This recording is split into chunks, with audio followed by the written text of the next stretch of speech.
যে বসিয়েছো, আমি বারণ করে গেছি তাও বসিয়েছে দোকান। আপনি সবাইকে নিয়ে চলুন, বেশি দিন থাকতে পারবেন না, আপনার আয়ু 7-8 দিন 10 দিন। আমি আপনাকে বলছি যে বিড অফিসার আমি জানি ফরেস্টের কি কাজ হয়, কত বড় দুর্নীতি আমরা সব জানি। আমার জানি বিড অফিসারের বিরুদ্ধে কি আছে আমি জানি পাবলিকের, আমি কিন্তু ফাঁস করে দেবো সব বিধানসভা।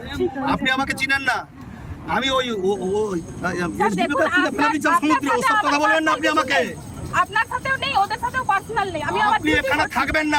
আমাদের কাপড় ছাড়া হয়েছে, তোমরা তো পুরো মিথ্যাবাদ। জনগণকে গুন্ডা বললেন না ম্যাডাম, এই জনগণের পয়সায় বেতনটা পাচ্ছেন, এই জনগণের পয়সা। এরা গুন্ডা নয়, গুন্ডা হলে গুন্ডাগিরি অনেক কিছু করতে পারতো। 25 ফুট আমরা নিলাম, এর ভিতরে যদি আপনি আসেন আপনি ফিরে যেতে পারবেন না। আমি আপনাকে বলছি বেশি কথা বলবেন না আপনি, একদম সরকারের সাথে সরকারি কর্মচারী মাথা নিচু করে কথা বলবেন। সরকারি কর্মচারী আমাদের কর্মচারী মাথা নিচু করে কথা বলবেন।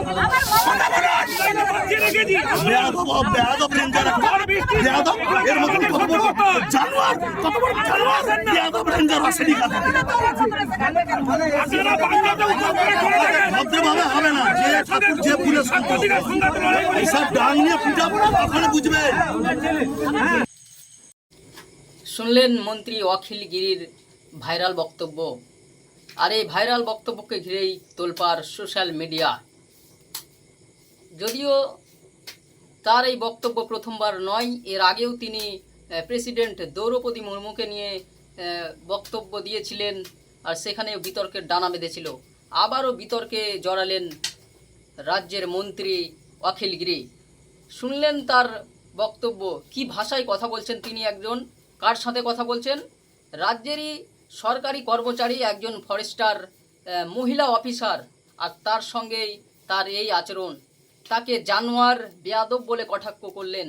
এখানেই থেমে থাকেননি মন্ত্রী অখিল গিরি, তাকে 7 থেকে 8 দিন সময় দিলেন যে শুধরে নিন, নইলে আপনি এখানে থাকতে পারবেন না।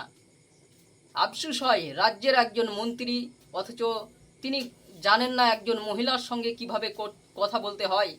একজন যদি সরকারি ডিপার্টমেন্টের একজন মহিলা অফিসারের সাথে এই ধরনের বক্তব্য তিনার হয়, তাহলে একজন সাধারণ মহিলার সাথে তিনি কি ভাষায় কথা বলেন?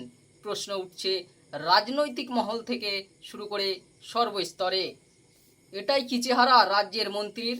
তার ভাষা জানা নেই কিভাবে একজন মহিলার সাথে কথা বলতে হয়। তারপরে তিনি একজন ডিউটিরত কর্মরত অফিসার, সেই সময় তিনি তার ডিউটি পালন করছেন, তাকে এরকমভাবে আক্রমণ করা হলো। এভাবে একের পর এক হুঁশিয়ারি দিলেন রাজ্যের কারামন্ত্রী অখিল গিরি।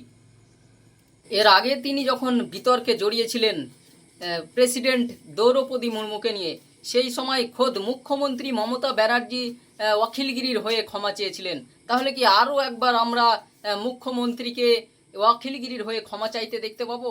প্রশ্ন উঠছে। বারংবার এই ধরনের ঘটনা রাজ্যে কিন্তু ঘটে চলেছে। এই নিয়ে যদিও সেই সময়ে কিন্তু এই মুখ্যমন্ত্রী মমতা ব্যানার্জি সেই সময়েও অখিল গিরিকে সমর্থন করেনি, আজও হয়তো করবে না। কিন্তু প্রশ্ন উঠছে মহিলাদের সুরক্ষা নিয়ে। কেন মহিলাদের সঙ্গে এই ধরনের ব্যবহার করবে? তিনি একজন রাজ্যের মুখ্যমন্ত্রী, তিনি কথা বলার আগে তিনাকে চিন্তা ভাবনা করে কথা বলা দরকার ছিল। একজন ডিউটিতে থাকা অফিসার, মহিলা অফিসারের সাথে তিনি যে ব্যবহার করেছেন, তাতে লজ্জিত সারা বাংলা।